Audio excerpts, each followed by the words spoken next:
Hello friends, मैं हूं आपका इंग्लिश दोस्त परमेश्वर सराठे और स्वागत है आपका पवन बाग एकेडमी चैनल पर।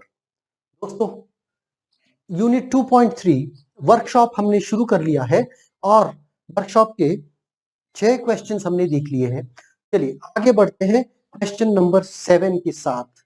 ठीक है, 7वां क्वेश्चन हम देखते हैं और उससे आगे बढ़ते हैं। पेज नंबर 66 पर हम है। चलिए आगे बढ़ते हैं बिना कोई समय गवाए हुए। 7th A, use the following idioms and phrases in sentences of your own। अभी ये जो idioms और phrases हमको दी गई है उनको हमें हमारे उनको हमें वाक्यों में उपयोग करना है हमारे मन से। तो चलिए पहला है ड्रॉप इन, है ना। पहला है ड्रॉप इन। अब ड्रॉप इन का सबसे पहले तो अगर आपको जब तक उस चीज का मीनिंग पता नहीं है, उस वर्ड का या फ्रेज का आपको मीनिंग पता नहीं होता, तब तक आप उसको यूज नहीं कर सकते। तो सबसे पहले तो मीनिंग है drop in is casual visit.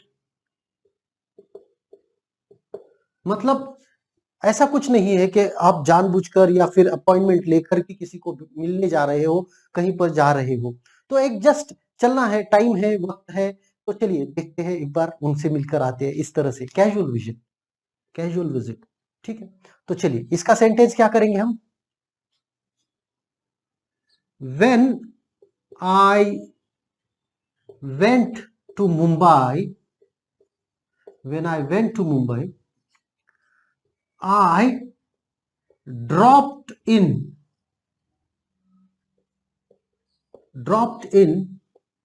at my friend's place। चलिए, जब मैं मुंबई गया था, है ना, जब मैं मुंबई गया था तो मुझे मेरा एक दोस्त वहां पर रहता है, तो मैंने ऐसे ही वक्त था तो मैं मेरे दोस्त को मिलने चला गया। तो मैं मेरे दोस्त के घर पर चला गया, इस तरह से, है ना। Drop in is casual visit. आप बस ऐसे ही किसी से मिलने जाते हो या किसी से आप मिलते हो तो उसको कहते हैं ड्रॉप इन। तो स्टीव जॉब्स के बारे में कहा जाता है कि he says I drop in at different places. मतलब वो जो करना उन्हें पसंद था उस क्लासेस में वो ड्रॉप इन करते थे, मतलब वहां पर जाकर के वो बैठ जाते थे, कैजुअल बैठ जाते थे। ऐसा नहीं कि भाई उनको परीक्षा की तैयारी करनी थी इसलिए वो जाकर के बैठते थे, कुछ नहीं। बस जाना है, जो उन्हें करना पसंद था वो करना है, वहां पर रुकते थे, उसके बारे में जानकारी लेते थे और चले जाते थे। स्टम्बल इन,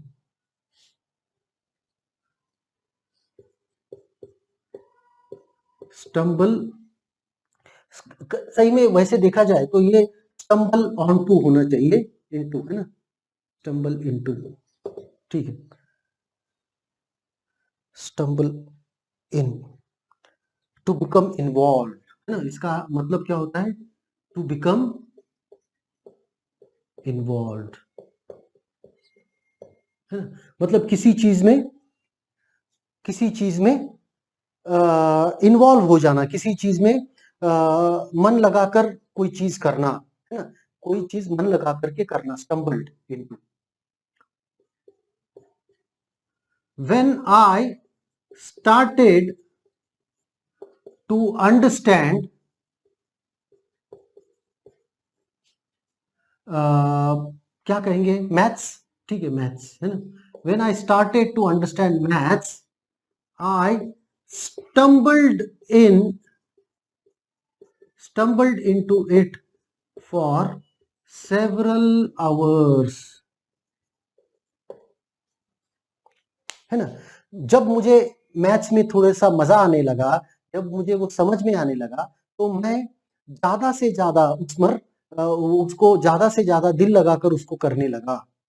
ठीक है, उनके प्रॉब्लम्स की बात यहाँ पर हो रही है। Stumbled into, stumbled in. चलिए, लुक फॉरवर्ड, लुक फॉरवर्ड,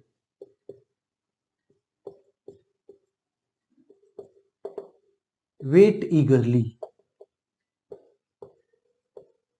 जब हम कहते हैं कि I look forward to something, तो हम मतलब होता है कि मैं उसकी राह देख रहा है, I am excited I am excited to wait for, और I am excited about it. मुझे बहुत क्या होता है कि हमें किसी चीज को बहुत लगाव होता है, वो करना हम चाहते हैं, है ना। तो wait eagerly, look forward to. I look forward to meet my friend when I go to Mumbai, है ना। जब मैं मुंबई जाऊंगा तो मैं मेरे दोस्त को मिलने के लिए बेताब हो रहा हूं, है ना।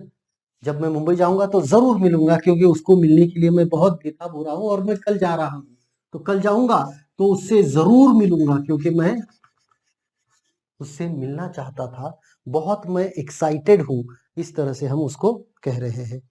साइन ऑफ, साइन ऑफ मतलब किसी चीज को बंद कर देना या एंड कॉन्वर्सेशन, ठीक है। मतलब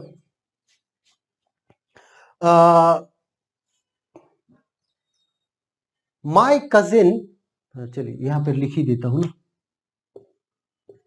my cousin who studies in Delhi signed off, signed off the, उसको क्या कहते हैं हम, video call, signed off the video call by goodbye, by a goodbye, है ना। मतलब उसने क्या किया, वो कॉन्वर्सेशन गुड बाय कह करके उसने वो कॉन्वर्सेशन बंद कर दिया, एंड कर दिया, है ना। Signed off the video call, है ना।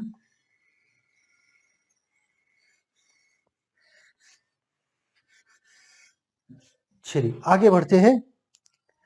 ड्रॉप आउट, ड्रॉप आउट का क्या मतलब होता है।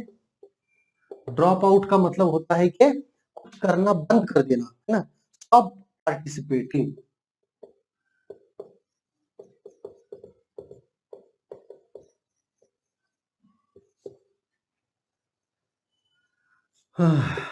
ही ड्रॉप्ड आउट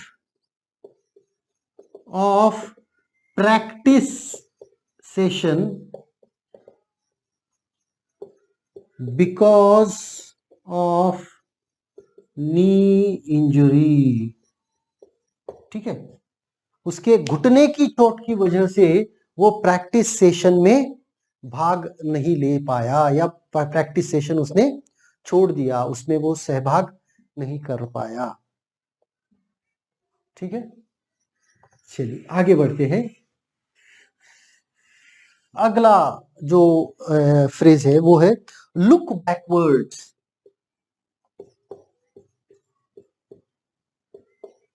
अब लुक बैकवर्ड्स का मतलब क्या होता है। देखिए वैसे देखा जाए तो लिटरल मीनिंग है कि पीछे मुड़ करके देखना, है ना। पर यहाँ पर पीछे मुड़ करके देखना है ना, नहीं है। ये है थिंक ऑफ पास्ट और रिकलेक्ट, है ना। मतलब जो हमारे भूतकाल में जो घटनाएं घटी है, भूतकाल में जो कुछ भी हुआ है, उसके बारे में सोचना, है ना। तो when I look back,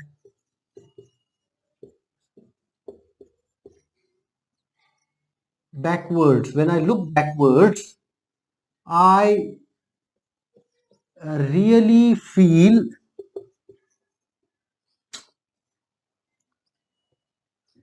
nostalgic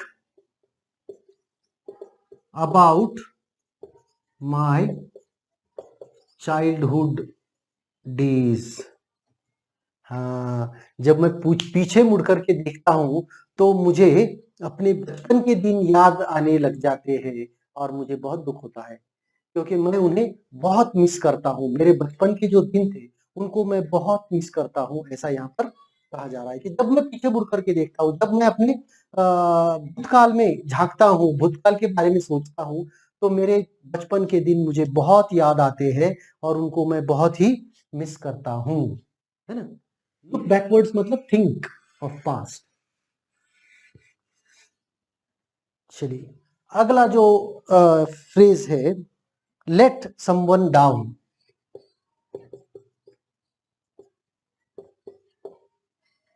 ठीक है, लेट समवन डाउन मतलब होता है टू फेल टू सपोर्ट और help,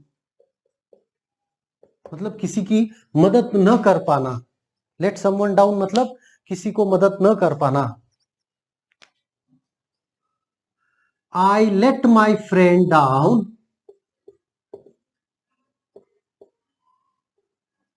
friend down by not being with him in his hard times.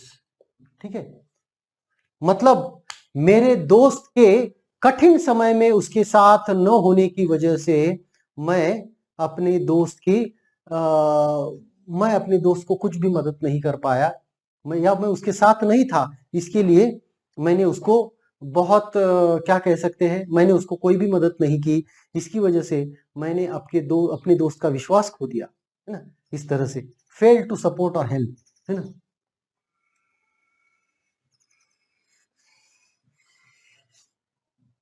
चलो, और आखिरी है begin anew. Begin anew, start again, है ना, फिर से शुरुआत करना। Okay, after his first failure he began anew by increasing his practice time। ठीक है, एक बार असफल होने के बाद या पहली असफलता हाथ लगने के बाद उसने फिर से शुरुआत की। इस बार उसने अपने प्रैक्टिस का वक्त बढ़ा दिया था। ठीक है, इस तरह से हम उसको करते हैं। चलिए आगे बढ़ते हैं दूसरे सवाल के साथ, और अभी सवाल है 7B। ठीक है, 7B जो सवाल है वो देखते हैं। fill in the gaps choosing the appropriate idioms। अब यहाँ पर कुछ सवाल दिए गए हैं और कुछ idioms है, तो वो जो idioms है वो बहुत ही सटीक तरीके से हमको यूज करने हैं, और जहां पर जिस सेंटेंस में जिस वाक्यों में वो अच्छे से बैठते हैं उन्हीं के साथ उनको हमको यूज करना है। तो चलिए आगे बढ़ते हैं 7B के साथ में। अब इसमें जो इडियम्स हमको दिए गए हैं वो एक बार मैं पढ़कर सुनाता हूं। Drown out, hits in the head with a brick, get one's affairs in order, connect the dots, bring to dawn, begin to dawn sorry, और स्टे हंग्री। अब इसमें मैं क्या करूंगा, वाक्य नहीं लिखूंगा, सिर्फ मैं वाक्य का जो क्रमांक है वो लिखूंगा और उसमें जो इडियम है वो लिखूंगा और एक बार वाक्य पढ़ करके सुनाऊंगा आपको, तो उससे आपको पता चलना चाहिए। The wealthy landlord made a will, अभी लिखता हूं क्योंकि उसमें से फिर आपको कंफ्यूजन होगा। The wealthy landlord made a will, और फिर नीचे डैश है, before he could die, before he could die. A wealthy landlord made a will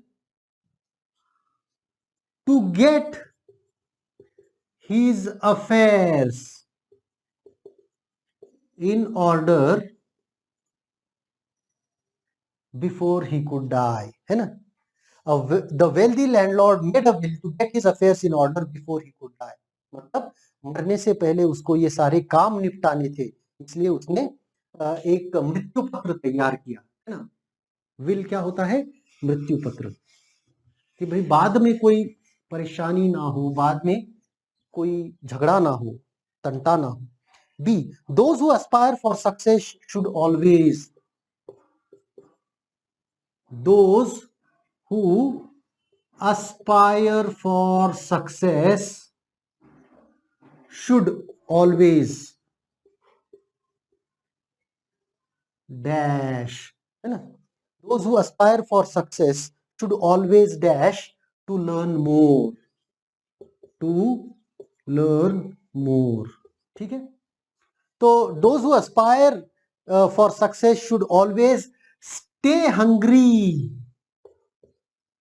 उन्हें सीखने के लिए हमेशा भूखा रहना होगा, मतलब ज्ञान की लालसा भी, ज्ञान की भूख उनमें हमेशा से जीवंत होनी चाहिए, तभी जाकर के आप कुछ नई चीज अपने जीवन में सीख सकते हो। इस तरह से वो वाक्य हमें कह रहा है।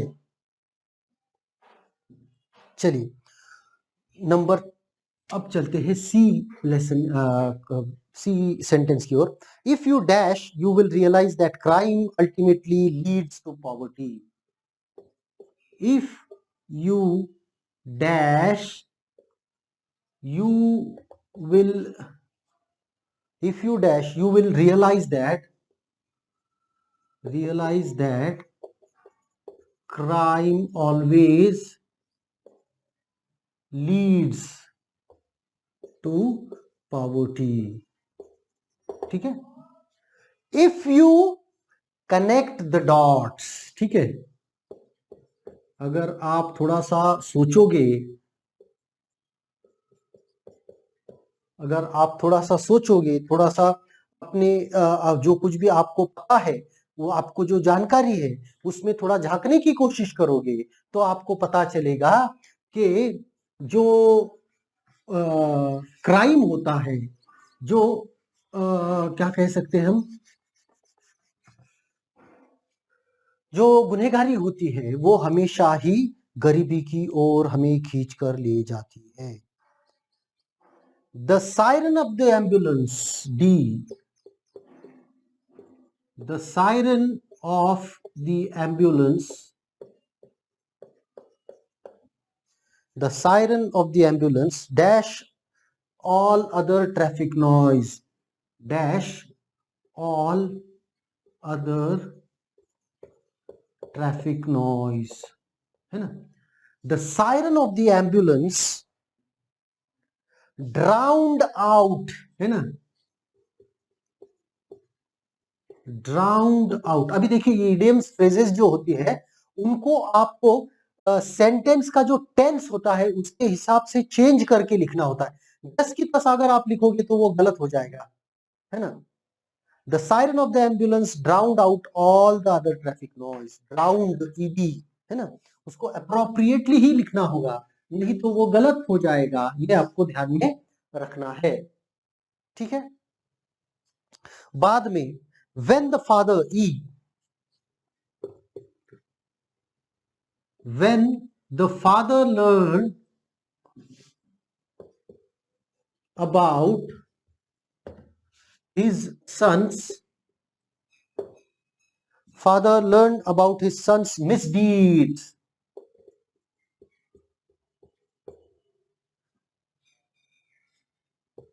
it dash, जब पिता को अपने बेटे के कुकर्मों का पता चला तब it hit him in the head, hit him in head, hit him, hit head with a brick, it hit head, क्या है, it hits him in the head, it hit him in the head with a brick, है ना।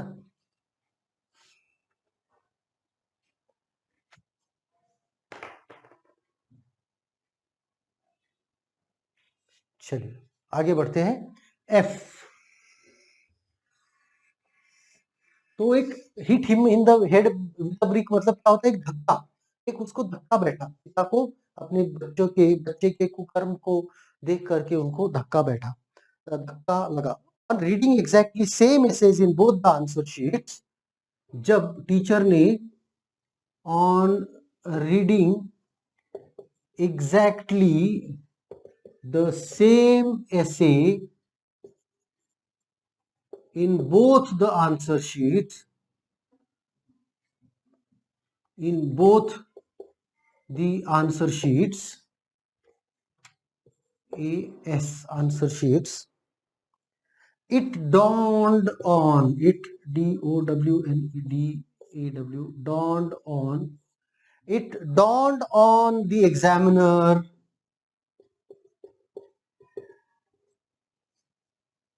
that the students had cheated, that the students had cheated. ठीक है, जब जब परीक्षक ने दोनों पेपर में, दोनों आंसर शीट्स में एक ही तरह का निबंध देखा तो उन्हें समझते देर न लगी कि ये दोनों बच्चों ने कॉपी की है ना, चीट किया है। ठीक है, चलिए आगे बढ़ते हैं नेक्स्ट एक क्वेश्चन के साथ में। और नेक्स्ट जो क्वेश्चन है वो 8th A, name the tenses of the words and. ठीक है, अब इसमें मैं क्वेश्चन नहीं लिखूंगा, मैं सिर्फ, चलिए फिर भी क्वेश्चन लिख देता हूं। I slept on the floor. ठीक है, स्लेप्ट ये क्या है, एक तो हमें टेंस भी बताना है और एस्पेक्ट भी बताना है। अब स्लेप्ट क्या होगा, स्लेप्ट है सिंपल, सॉरी स्लेप्ट है पास्ट, और क्योंकि यहां पर सिर्फ एक मेन वर्ब यूज हुआ है तो वो है सिंपल, पास्ट सिंपल। ठीक है, तो पहला slept on the floor. Haven't found, अब देखो बाकी तो मैं सारा कुछ नहीं लिखूंगा, लेकिन जो हमको haven't found, haven't and found. अब फाउंड क्या है, फाउंड इज पास्ट, हैवंट क्या है, परफेक्ट, है ना, past perfect, no sorry sorry sorry sorry present perfect, sorry sorry sorry sorry एकदम बिल्कुल प्रेजेंट परफेक्ट, वेरी सॉरी, है ना। हैवंट फाउंड, क्योंकि हैव ये प्रेजेंट है और उसको परफेक्ट भी बनाया जा रहा है। Haven't found, hadn't found present past perfect होता। ठीक है, चलिए ये गलती हो गई। वी वर डिजाइनिंग, है ना, वर डिजाइनिंग, वर डिजाइनिंग। अब वर क्या है, वर है पास्ट, है ना, डिजाइनिंग क्या है, कंटिन्यूस, पास्ट कंटिन्यूस। ठीक है, चलिए अब आगे बढ़ते हैं।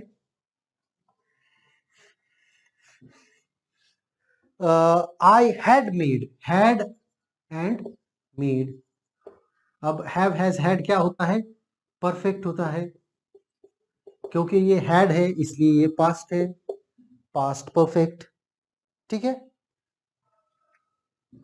चलिए आई एम फाइन, एम क्या है, ये है प्रेजेंट, और क्योंकि बाकी कोई वर्ब नहीं है तो ये हो गया आई एम फाइन नाउ, है ना, तो ये हो गया सिंपल, सिंपल प्रेजेंट सिंपल। ठीक है, उसके बाद में आई हैव बीन फिशिंग, है ना, हैव बीन फिशिंग। अब जैसे कि मैंने आपको बताया हैव क्या है, हैव है परफेक्ट, बीन फिशिंग है परफेक्ट, और ये है प्रेजेंट, हैव है प्रेजेंट, ये परफेक्ट, और ये कंटिन्यूस, प्रेजेंट परफेक्ट कंटिन्यूस। ठीक है, present perfect continuous. Shall be telling, shall be telling, future, shall होता है, शाल विल हम फ्यूचर में ही यूज करते हैं, और बी टेलिंग इज कंटिन्यूस, तो फ्यूचर कंटिन्यूस। ठीक है, इस तरह से हमने ये सारे सवालों के जवाब बना दिए हैं। अब चलते हैं, आखिरी हमारा जो क्वेश्चन है जिसको हम लेने वाले हैं वो है 8th B, है ना, 8th B क्वेश्चन है।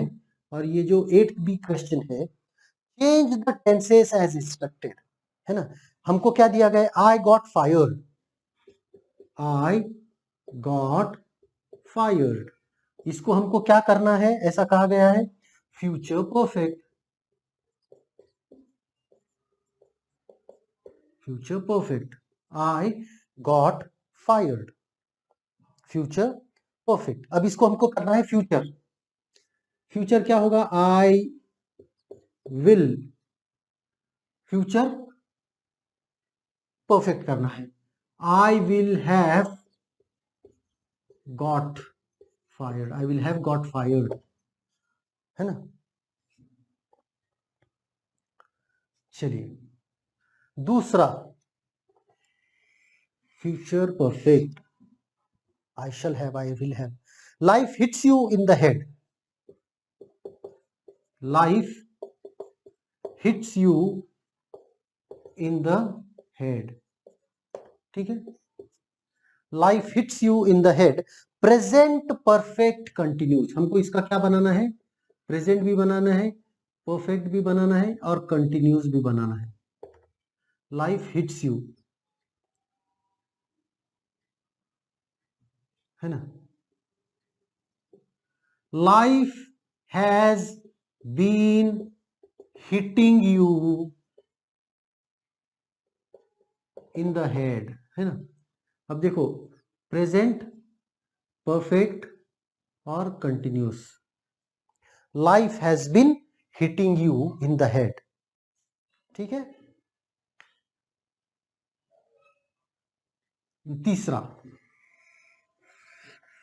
तीसरा सवाल अब है, the dots will somehow connect, past perfect. The dots will somehow connect. अब इसका हमें क्या करना है? पास्ट परफेक्ट करना है, पास्ट और परफेक्ट करना है, ठीक है। Life, the dots will somehow connect,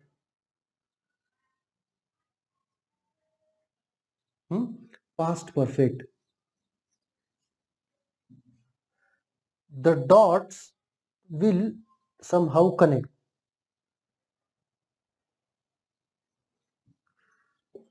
the dots somehow